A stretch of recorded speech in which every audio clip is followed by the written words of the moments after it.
Hi, and welcome to Conductor, where we are two sisters on a mission to amplify women's voices on the podium.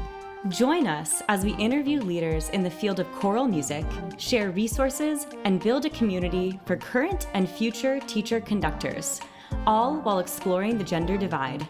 I'm Kira Starr. And I'm McKenna Stenson, and we are Conductor. All right. Hey, Conductor listeners. Welcome to Conductor K12 edition. Hashtag Conductor K12 is a new initiative created to feature our fantastic K-12 choral music educators. K-12 educators are the foundation of choral music, and we want to provide a platform for their voices. We are so excited to hear from some of the wonderful educators that you have nominated. Today, we are thrilled to have Annie Stanger on. Annie, can you please tell us a little bit about yourself, where you are from, what you teach, and how many years have you been teaching? Yeah, I'm from Seattle, Washington. That's where I live right now, but I teach out in Snoqualmie, Washington, which is east about 40 minutes. I teach out of middle school. I teach middle school choir and music electives, and this is my 5th year teaching. Incredible. We are so glad that you are here and so excited to hear some of the wisdom that you have to offer from your 5 years of teaching, and are just thrilled to get to know you. Thanks. So Annie, the first question that you picked is, would you please describe a time where you felt discouraged related to teaching, and how did you move through these feelings to continue on with your job? Yeah, so when I first started, I started in the fall of 2019.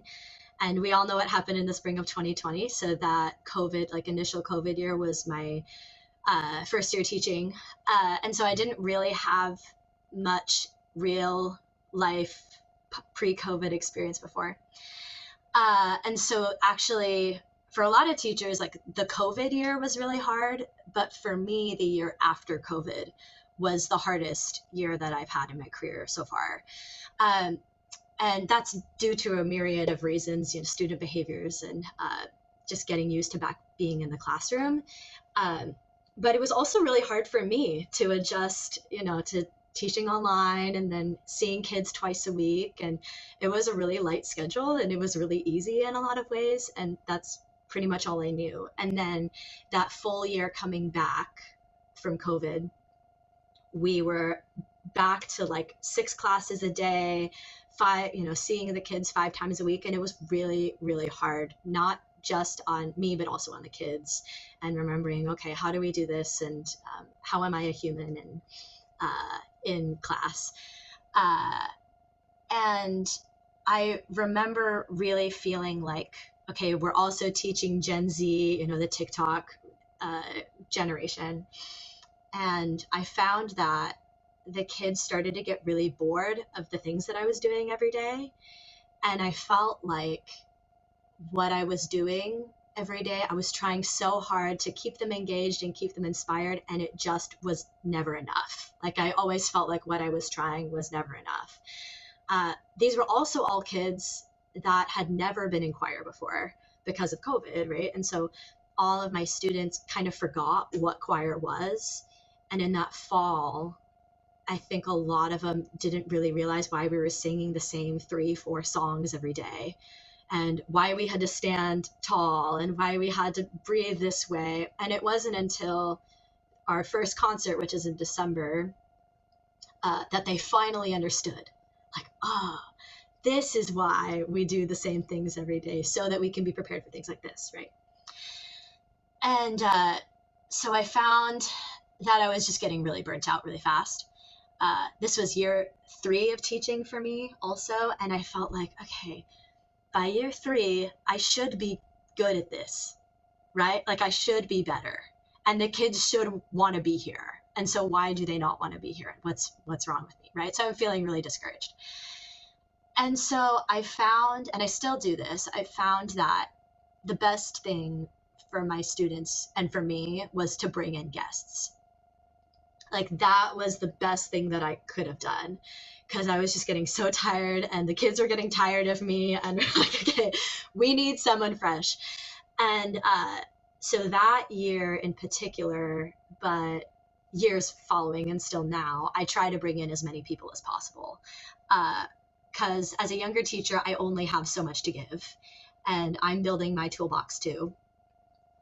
So that first guest that I brought in was Dan Davison, and who lives in our area. He was just recently retired, and he's still my mentor. And oh my gosh, like I felt like new breath was breathed into my class that day when he came in. Like I could relax just having the gift of someone else teaching my students.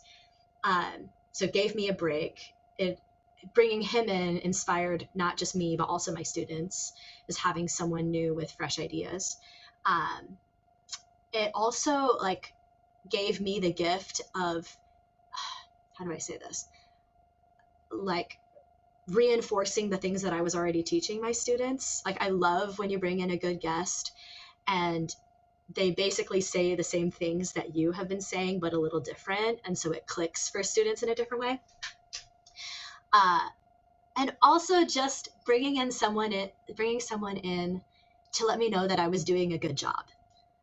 Like that was one of the hardest things as a new teacher for me, was when you're in college, you have so much supervision from your mentors, or like your cooperating teacher when you're student teaching, or your professors, and people giving you feedback all the time.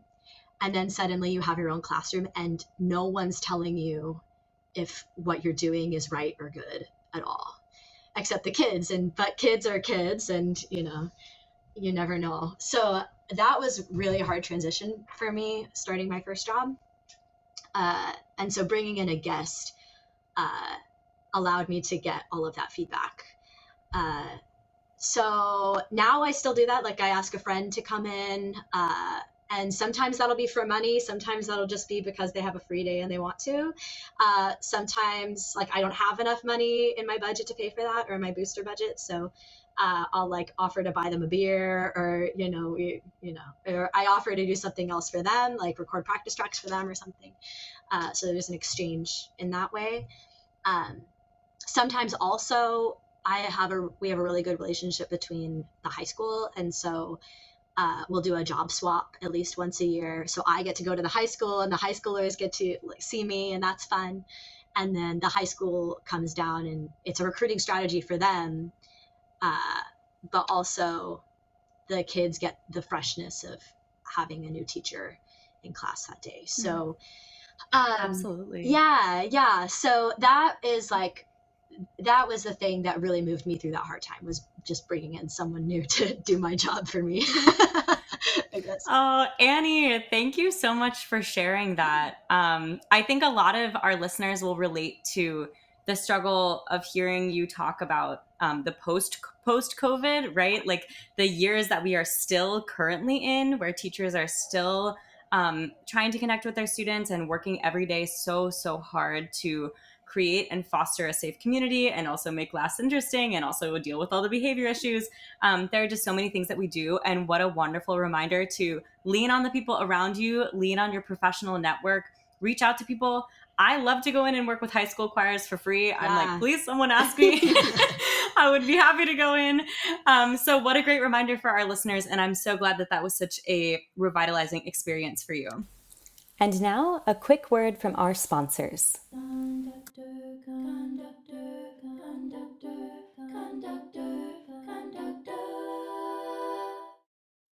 This season, we are featuring a fierce lineup of women composers found in the Music Spoke marketplace. At Music Spoke, composers receive the majority of the proceeds from sales, retain control over their own works, and all scores are available immediately as digital downloads. At Music Spoke, they do not simply publish pieces of music. They find composers and give them the tools and freedom to promote themselves.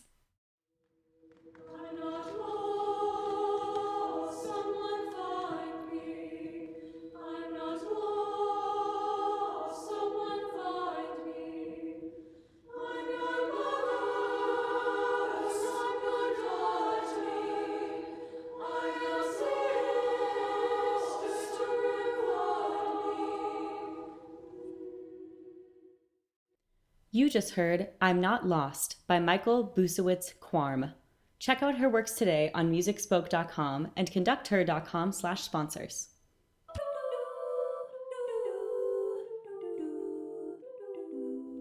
And we're back. And I think, Annie, you also said some really wonderful things in there about, hey, I don't have the budget necessarily to bring you in, but I could record practice tracks or the job swap. And I think sometimes as teachers, we get A, we're super creative, but B, we're tapped out of that creativity. And so we forget to think about creativity beyond the room that we're in.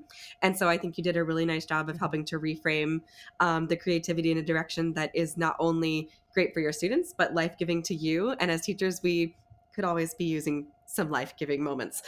So that was just so well said. We are going to dive into your next question. Love this positive feedback. Thank you. Well, it's true. We're going to dive into the next question because I can't wait to hear your responses. So what are some favorite choral octavos or composers that you would like to recommend to others? Yeah. Okay. Well, I just found this one and I don't really have a reason. I just think it's really cool. I am really into Adam and Matt Pod's music right now. And a lot of it is newly published. So I just gave my 8th graders their arrangement of Yonder Come Day, which is really cool. I'm a sucker for body percussion. And so there's a ton of that in there, a lot of modulating, but it's really cool. A lot of like sliding, and it has it's written for bass and drum, like, or percussion. I think it's like sticks. I haven't gotten that far yet. But anyway, that piece is really cool. Dan Davison is one of my big mentors, like I shared in the last question. And he has a lot of really excellent pieces for what's basically 2-part choir, but it's written like SATB. And the soprano and tenor part double, and the alto and bass part double. And so it's so good for changing voices, and particularly for choirs like mine. I work in a smaller school, and most of my choirs are treble voices. And like in my 8th grade choir, for example, I have all treble voices, all girls, and then I have one boy with a changed voice. And so I try to program a lot of music like that will allow him to double, but will still be appropriate for his voice. One of the pieces that I really love, it's my favorite one, is his arrangement of Wade in the Water. And it has a ton of solos in it, and I love giving solos to middle schoolers. Like, I just think it really lets their voice shine, and they love singing solos, so there's a ton of those. The other one is our area in Washington. I work in the Snoqualmie Valley School District, and we have a really strong focus on jazz education. So our jazz choirs are really strong, our jazz bands are really strong. And when I got this job, there was the expectation of teaching middle school jazz choir. And I'm not a jazzer, like that's not how I grew up. So I had to learn pretty quickly. So I did a lot of asking around. And one of the things that I learned about jazz and teaching jazz to beginners is that the best way to learn is by listening. You just have to listen. And that's really the only way to really understand the style or how to sing in the idiom in the most authentic way. I give them scores sometimes or charts sometimes to prepare them for high school, but what I really am loving doing is giving them recordings and with solos that have really simple transcribable scat solos. So one of them that I had a lot of success with last year was Ella Fitzgerald's recording of In a Mellow Tone. She has a really, really great scat solo in there that's pretty simple. And how I taught it to my students is like I didn't write it out for them at all. We just listened to it every day. So I had the kids learn how she sings the head of the tune, and then she has a scat solo in there. And I played it for them on YouTube, and on YouTube you can like slow down the playback speed. So I slowed down the playback speed, and we just like learned a few seconds every day. And then she has a lyric solo near the end where she sings the head, but a little bit different. And so I just had the kids learn the entire thing and, listen for, okay, how exactly does she approach this phrase, or how does she articulate this note here, or how long is this note? And then I picked a kid for the scat solo and for the lyric solo, and then we performed it as a tune in the concert. So I found that by giving them that song, they were much better improvisers after that, because they had to gain a little bit more of Ella Fitzgerald's scat vocabulary into their voice, and into their brain. So those are my three. Pretty great. Yes. Yeah. Annie, this is so great. And I love that you integrated some vocal jazz into the conversation, because I think that's something that throughout the United States is reached in a variety of different ways and through different mediums. But I've been lucky enough to do some work in Canada. And vocal jazz in Canada, especially on the West Coast, and I think down into the area that you're talking about, is still alive and well and thriving. And so I also have a colleague this year at KU, Carrie Marsh. For those who don't know Carrie Marsh, his arrangements are out of this world amazing. And I've just been like really excited to dive into more vocal jazz. So very cool to hear some teaching techniques related to that. Annie, you've already given us so many of these in your other answers, but the third question that you wanted to answer is, what are some successful strategies for student engagement? Do you mind telling us some? Yeah, I guess this is it okay? It's kind of more for management than it is for student engagement. Okay, I cannot take credit for this at all. Okay, I just implemented this strategy this year, and I stole it from my friend, like one of my best friends ever. Her name is Megan Schultz. She's a middle school band director in our area. And she calls it in her classroom the Battle of the Bands. And so I was like, okay, how can I make this for choir? So I call it the Clash of Choirs. And this is how the Clash of Choirs works. Basically, it's a point-based classroom management system, where each day the classes, my choirs, I have grade level choirs, 6, 7, 8. They have opportunities to win points every day. They get 5 points as a class if they all have their binders underneath their chairs and they're sitting in their chairs when the bell rings. They get 3 points if they all have a pencil at a random time. Like, I'll call out a random pencil check at any point throughout the class period.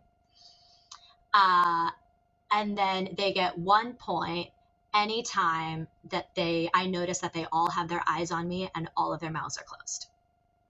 So they can get that 1 point as many times as they earn it. But the 5 points and the 3 points, they only get one opportunity to gain those points throughout the class period. So we keep track of the points on this big piece of butcher paper. And I'd like to not do it on a whiteboard because it's easier for the points to get erased. So we put it on paper. And we just have it hanging out big, like in front of the classroom. And whichever class has the most points by the end of the week gets what's called a super point. And at the end of the concert cycle, whichever class has the most super points gets some sort of prize. And in my classroom, this past concert cycle, I did like a free day. And my students, okay, so my 8th graders, they were like, oh, Miss Stanger, if we win the Clash of Choirs, can we straighten your hair? I have curly hair. And so they were like, can we straighten your hair? We've never seen your hair straight. And I said, like, yeah, like if you win that, I don't have a flat iron. So like someone's got to bring a flat iron, and I'll bring a hairbrush. And if you win, sure, like whatever. And then they ended up winning. So during their free day, they like fully straightened my hair and we took photos, and they loved it. So I think for my friend Megan, they do, she does donuts or something. So like whatever the kids are motivated by, that's what we choose. It's really motivating to them. And also they understand that like, it's not just for the fun thing. Like there's a reason why. We were talking about that again today.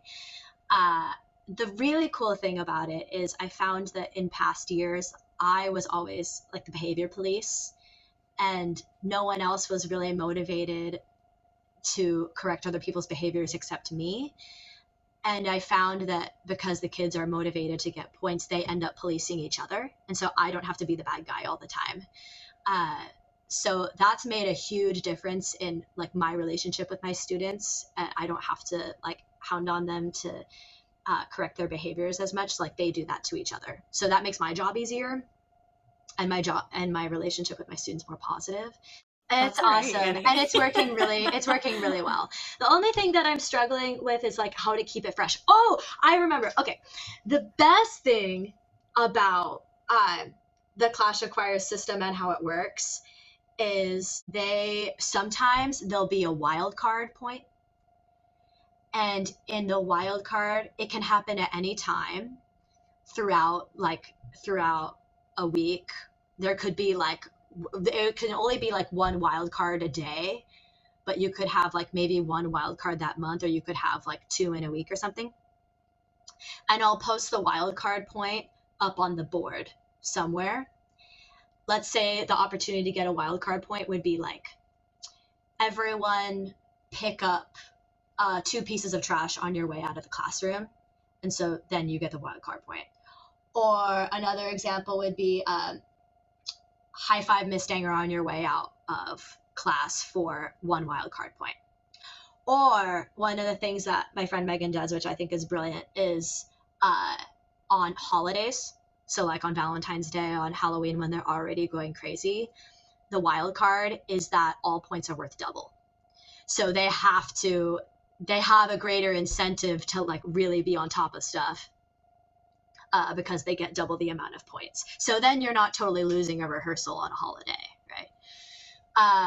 So the next one that I'm going to do is, right now my students are like really annoying me because they're putting their binders on top of the binder storage instead of actually in their slots. And so the next one that I'm going to do is like maybe on Friday, I'll say like you get 2 extra points if everyone's binder is correctly in their slot at the end of class. So it's really cool because you can use the wildcard points on stuff that you're annoyed with, or like things that you need to remind them how to do better. So yeah, that's the best part of the whole system, is the wildcards. Amazing. Annie, I'm sure a wonderful middle school music educator is out there listening to this episode and is like, we're going to try this tomorrow. I needed this in my life. And I'm so glad that you took it from your friend and that she introduced you to it, and that it's working for you and your students and making your life a little bit easier every day, and helping your relationship with your students. That is all incredible. And I thank you so much for sharing. Thanks. And I think too, you hit on something so important, and it's how to get that intrinsic motivation from the students. And so having something extrinsic that they can see that's attached to that intrinsic motivation is so important, because then, like you said, you get the opportunity to have a different relationship with the students, and they're all seeking to do the right thing for also the right reason, not just for awesome donuts or straight hair, which I think would be really interesting to see. So. Yeah, I found at the middle level, I was getting frustrated in years past because I'm like, why can't you just do this? Like, why can't you see that when we follow the behavioral expectations, we sing better in the concert? But at that level, like, they just can't think that far. And they need a reward that's aside from just like, hey, when we behave in class every day, we sing good. Like, they need more than that at that age. And don't we all need a little, that's right. a little, just a little sprinkle of joy throughout the day. That's right. Well, Annie, it has been such a pleasure to talk with you and get to hear about your incredible teaching experience and your classroom. And we are so grateful to have you in the field. And I'm sure your students are so happy to have you as their teacher. So thank you so much for being here. Thank you. It's an honor to be featured on your podcast. Thank you for asking me. And now, a quick word from our sponsors.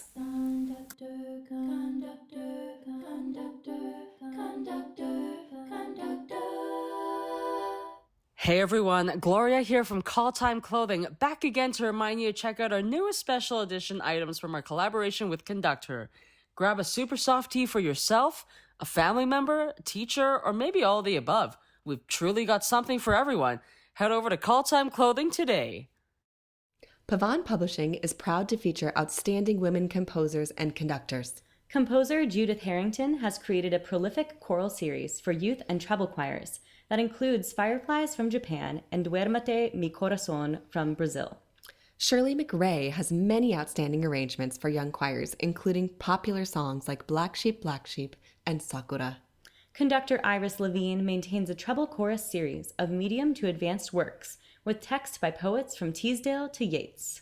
Other composers and authors in the Pavan family circle include Zenaida Stewart Robles, Catherine Rundis, and Martha Wall.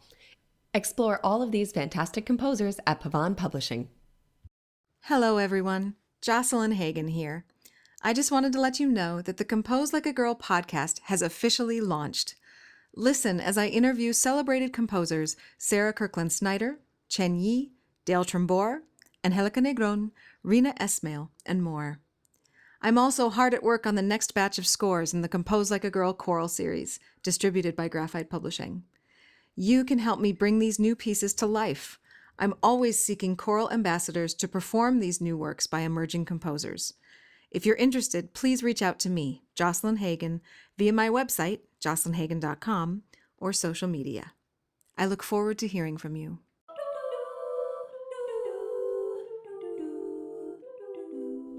And we're back. All right. Hey, conductors, sisters, and listeners. Welcome to Conductor K12 edition. Hashtag Conductor K12 is a new initiative this year, as many of you know, created to feature our K through 12 choral music educators.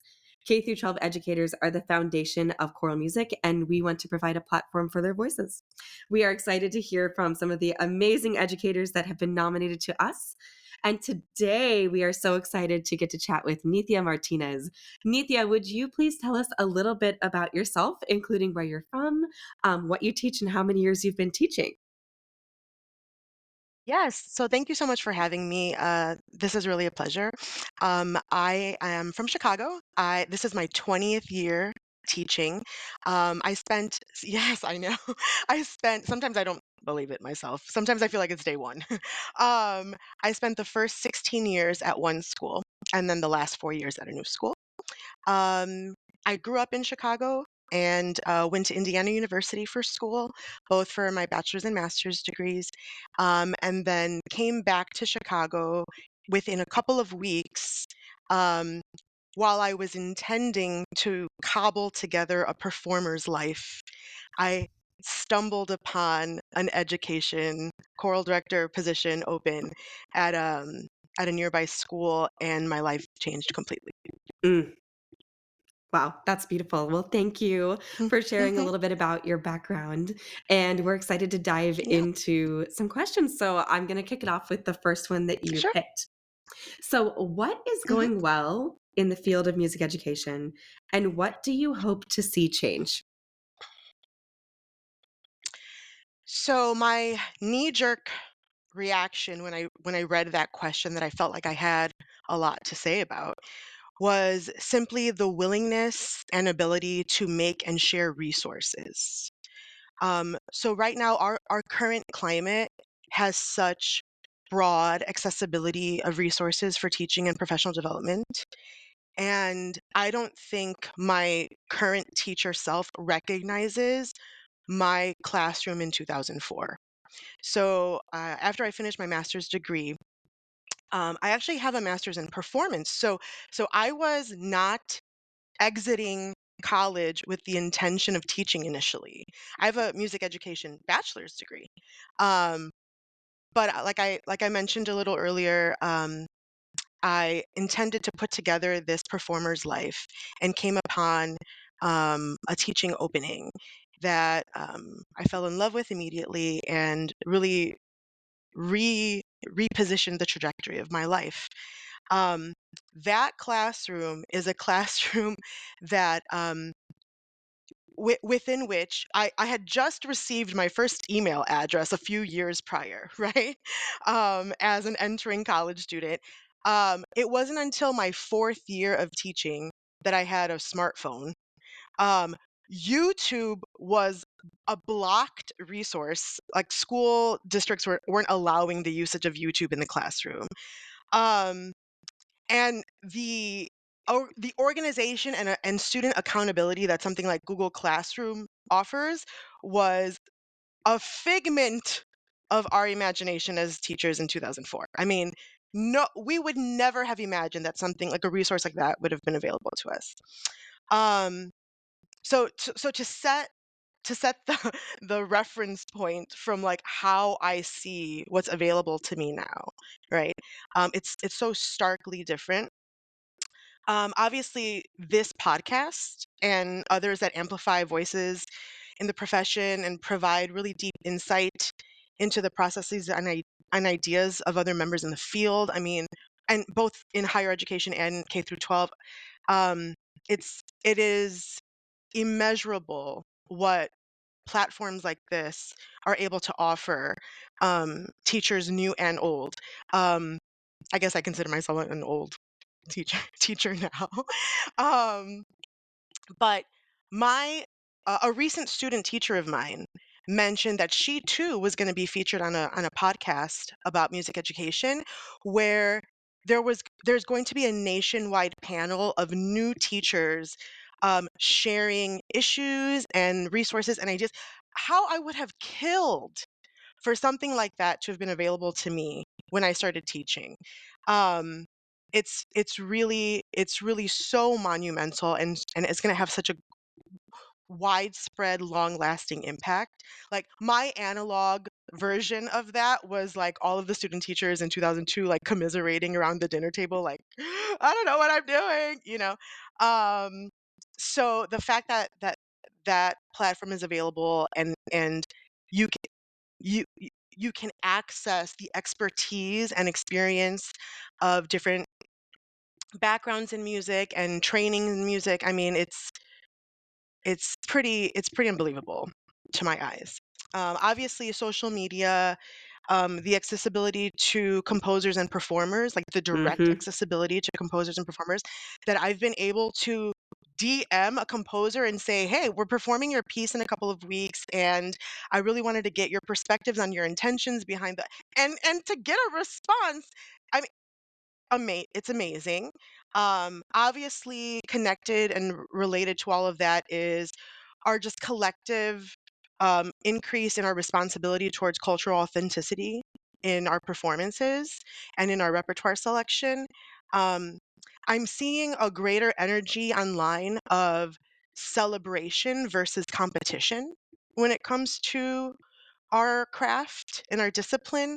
Um, I'm seeing a widening of the definition of what good music making is.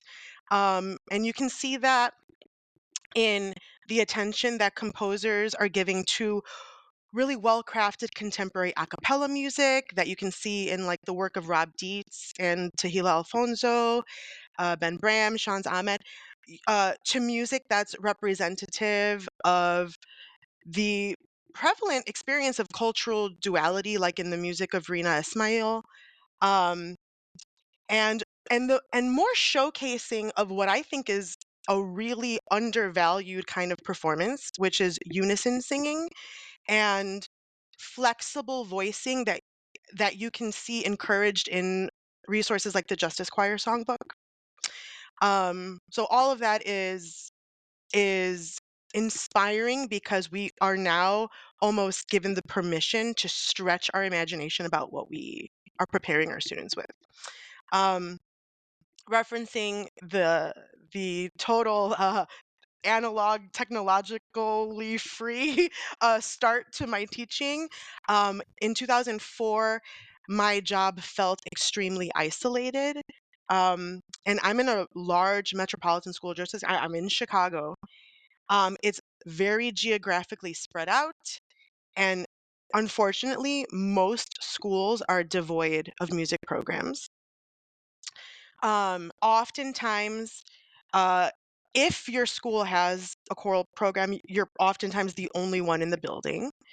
Um, However, I would say in the last maybe 6 or 7 years, several Chicago public school choir directors came together to plan some like intentional like shop talking time because we all needed each other's support. We had now been in our positions for several years, realizing that a lot of us hadn't even met. So we came together to talk shop and to plan some social time, and have since kind of like created our own mini social network just on a text group, where we ask each other questions and help solve problems for each other, and all the nuances that come with being a choral director in a high school setting that go beyond the music, the bureaucracy that comes with being a public school teacher. Um, so the accessibility to people and resources is something that I'm so excited about in the field and has reinvigorated me. Um, Even though it's my 20th year teaching, there are days where I feel like I need to reset myself and really get to the fundamentals of what my philosophy is and maybe even reform parts of my philosophy. You are in a Mm-hmm. reflective space all the time.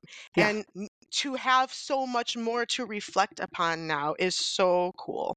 Yeah. Um, I mean, before you go on to the next I part, think which is that, mhm, the hope to change, yeah, um, I think you've said so many hmm things in there. Just we should take a break and just touch on them. You sure. address something that Kira and I talk about a lot on the podcast, which is if you don't see the resource, create it. And so you talking about getting those teachers together in the Chicago hmm area who you may have not had the experience of talking with or even knowing, and creating that hive mind, that is something that every teacher out hmm there can do. And so way to be an inspiration, to take that on and to make that a part of creating a cohort. And there's nothing like other teachers in your area Yeah, to be able, like you said, not only share musical ideas but talk shop, because oftentimes things that are going on in your school might be paralleled in another school just down the road. So really really, mad props to you. absolutely. So cool.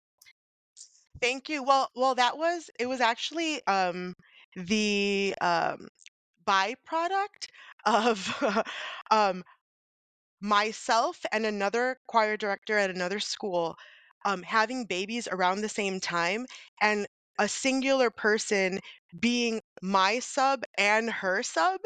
And all of a sudden, now three teachers are kind of talking all the time about what's happening in their classrooms. And then it just grew and grew and grew. So now, what was initially like a group of maybe about 4 or 5 teachers kind of like checking in with each other and hoping our classrooms were like doing something in our absence, um, has now turned into a group of about 15, 16 of us that we're just chatting it up all the time and asking for help. And what would you do in this situation? Or what vendor do you know that we could use Mhm. for this? And it's become a priceless resource, especially like you said, where they are sensitive to a lot of the experiences that are specific to our district. Absolutely. And I think hmm just reflecting, I have so many friends who either took time off after having kids or stepped away from teaching for a while and then returned to teaching, whether that's to pursue a degree or to pursue another passion project. And so the talking about the development of these resources and how things have changed from your very first, I like how you call it the analog classroom, to now, and just this Yeah. right? But just this accessibility of resources. And so those are all the pros, hmm and I feel more inspired to go back to work tomorrow because of what you've said. But Oh, it's true. I am But not ready to go back to work, by the right? way. Let me Yes. just say that on the record. I am not ready. All we can do is our best. All we can do is our best, I and know. we know that we know we've got it. But what do you hope to see change? Yeah. Well, a lot. But the thing that is probably most personal to me is we all know that in so many districts, both metropolitan and rural, music education is simply an accessory to real subjects, right? Real subjects. If it exists at all, right? Um, as a high school teacher, I am particularly privy to the lack of elementary and middle school programs that exist in Chicago. Um, I just happen to have the great fortune of my son getting a lottery pull to attend a fine arts school in Chicago, a fine arts elementary school. There are a handful of schools where students from kindergarten through eighth grade have access to dance, drama, visual art, music, piano. A handful, and there are probably about 450 elementary schools in Chicago. Okay. So my son, well, now it's both my sons that are attending. They happen to be very, very musically, interested. They happen to get lottery. I mean, ridiculously lucky, right? Their music teacher is so supportive of their interests and always is really proactive about giving them opportunities to grow in their passion. But that is not the norm. And so I'm as a high school teacher, I'm receiving elementary students matriculating into high school. It is not uncommon for high school seniors to graduate having never taken a music class. That is not uncommon. Okay.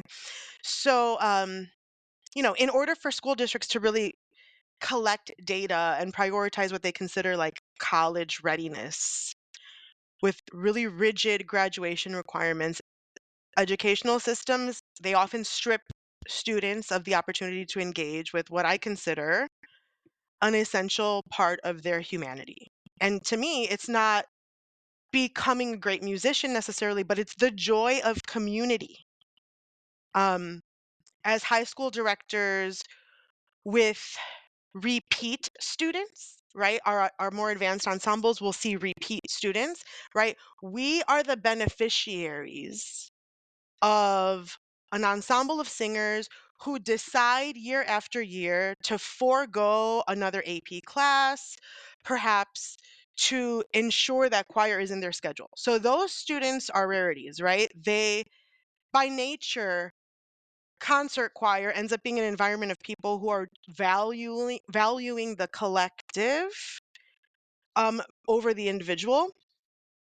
Um, and um, it's filled with students who appreciate the balance and the emotional health that making music and community offers to their daily lives.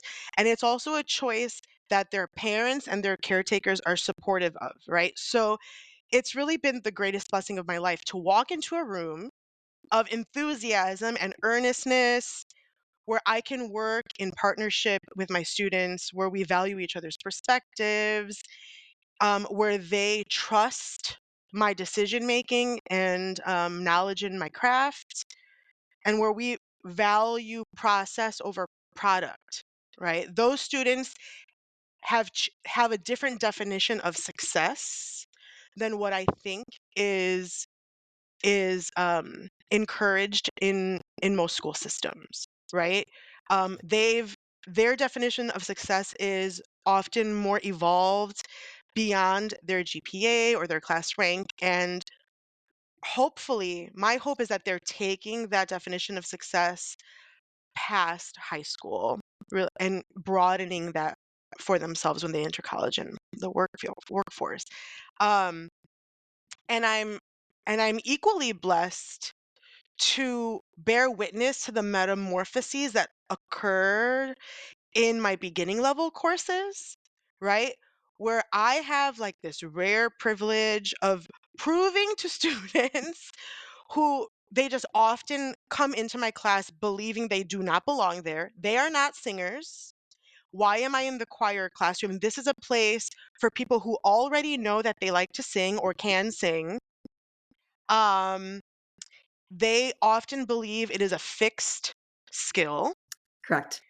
Only for those who can feel confident as a soloist, not having any idea that they can enjoy music as an ensemble member. They can be an asset to an ensemble even if they don't have any experience as a soloist. So I get to witness that epiphany, which is another reason that I just am so thankful for the profession that I'm in, but I wish I didn't have to be the one watching the epiphany, right? Because so much of it has to be proven, convinced, argued for. Um, by the time they're 14, if they have either somebody's told them they can't sing or they haven't had any opportunities Hmm. to experiment with the craft, and so they walk into the classroom completely convinced that they don't belong there. Um, so I want an overhaul. I want a revolution in what our education really provides and what they treasure, Mm. right? Because I do not believe that it is a separate experience from education. It is not a luxury, it is not an elective. It is I believe it should be woven into the fabric of every student's educational experience for them to be taught that an experience in community is just as valuable as an individual success. And it's so interesting. First off, hold on, Nithya. I think that we just need to pause and all be a part of the revolution. So I'm on Okay, board. Let's go. thanks. um, Second, I think you just said so many things so well, and the data is there to back up everything that you're saying. And I think that this community believes this is data driven evidence that everyone being involved in some sort of arts, or like you're describing this community oriented space, um, is integral for the development and success of humankind. And so by limiting this opportunity to only those who are willing to sacrifice that extra point on their GPA, or who are accidentally, quote unquote, put into choir because there's enough space in the other elective or whatever other course. The way that you are describing Mhm. your classroom reminds me of something that my husband and I were talking about yesterday. He's the fellow choral director, and we were talking about the third space, which in American society is so often not a part of what we have. We have our primary space, which is normally our home, our secondary space, which is school, but this third space, which is supposed to be the communal meeting place where you have this sort of intermixing of conversation and family and community and all the things that we know come out of being in Right. choir. And so Mm. it's just really beautiful to hear you describe your philosophy. And I'd love to be fly on the wall in your classroom because I know Oh I know my you're just gosh. changing lives over there. So Well, I feel like they changed mine, and as a result of those two experiences that are so vastly different from each other, but so important. The student realizing that maybe choir could be a place for them after never having done it before ever in their lives, juxtaposed against the student who has clearly committed themselves to choir, comes back every year, knows that this is a place for them, and is unwilling to sacrifice that experience, that daily experience for a boost in, a GPA. So, um, I benefit from witnessing both of those experiences, and it refreshes me because mm, because to the task to change somebody's view of themselves, or maybe to broaden the view of themselves, mhm. right? To widen what they think is possible. That is quite the task, and when that happens, the reward is pretty immeasurable. Mm. Well, Nithya, you've already described so many amazing moments and the moments of also challenge that I think many of us face in this field. This leads me to our final Hmm. question today, which is, would you describe a time when you felt discouraged related to teaching, and then how you moved through these feelings to continue with your job? Yes. Um, well, my answer here is something that I think a lot of us are going to be able to relate with.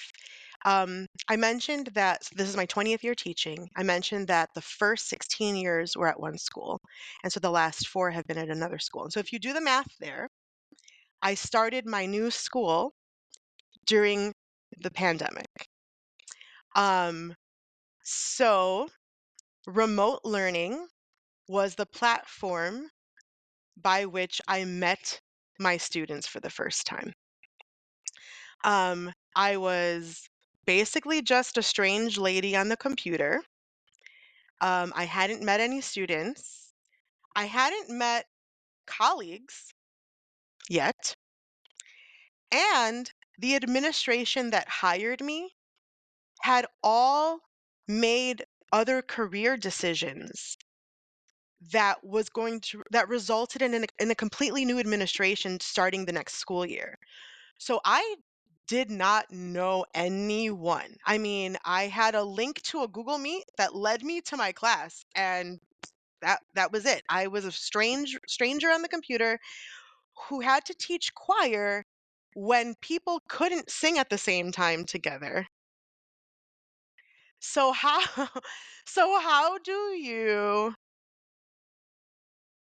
you make people care about what you're doing and hope that you haven't completely broken choir so that when we come back to school, there's something to do and grow? That was quite the challenge. Technically, musically, mentally,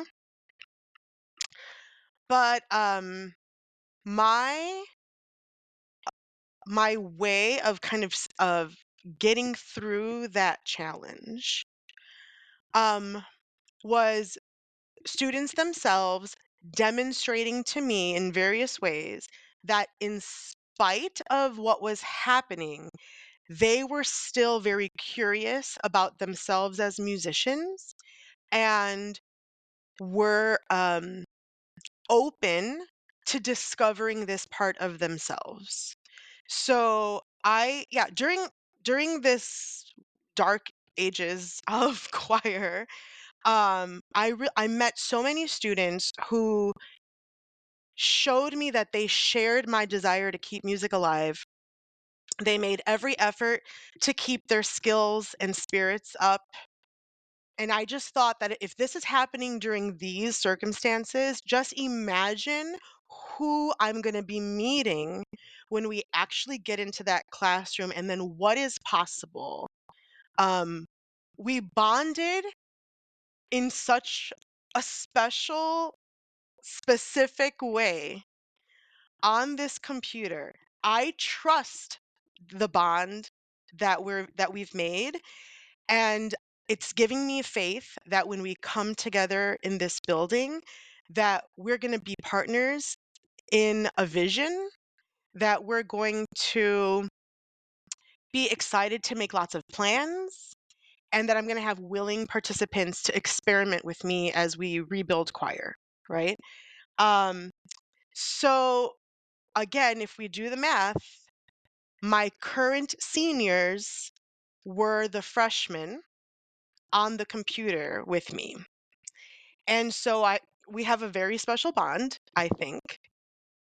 Um, and those these now seniors, along with alumni, right? The students that I had over the course of these last 4 years, um, they they really led the group towards some really big things. And so excited to say that our group was selected to perform at the Illinois Music Education Conference.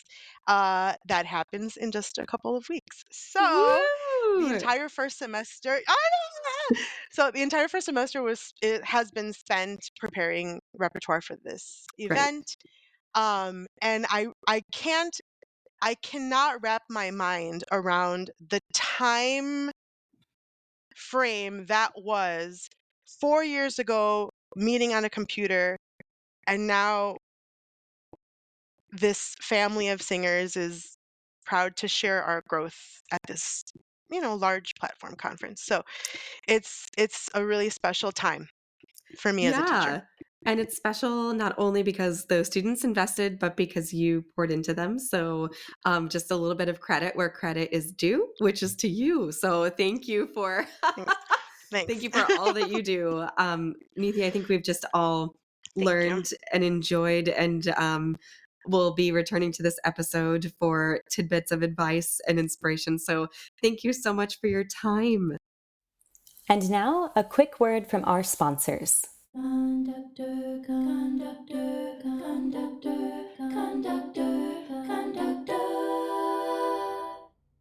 Hello, this is Sandra Snow, Director of Choral Programs at Michigan State University and Artistic Director of Mirabai. Mirabai is partnering with the Denver Women's Chorus to present Storytellers, a workshop unlike any conference you've been to. For the first time, leaders in choral music education will partner with members of GALA, the Gay and Lesbian Association of Choruses, to bring a workshop that blends the experiences of musical activists and classroom trailblazers. The Storytellers Conference is designed to improve your rehearsal and ensemble leadership through sessions that promote inclusive pedagogy, cultural responsiveness, and a new lens through which to view the conductor's role. Featured guests will include composer and singer Moira Smiley, and all attendees will be able to see Mirabai in concert. Session presenters will include collegiate educators from across the country and gala chorus leaders who are working as community activists. When we come together to listen to one another's stories, we all grow. Storytellers. Listen, connect, expand.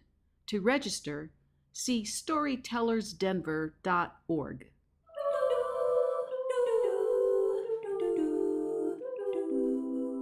And we're back. Oh, it is my pleasure. Thank you so much for creating this platform, recognizing that so much of us need each other so badly in this field, offering your expertise, your listening ear, and it's invaluable. Thank you so much. Well, for those who are just tuning in, this has been Conductor K12, another fabulous episode.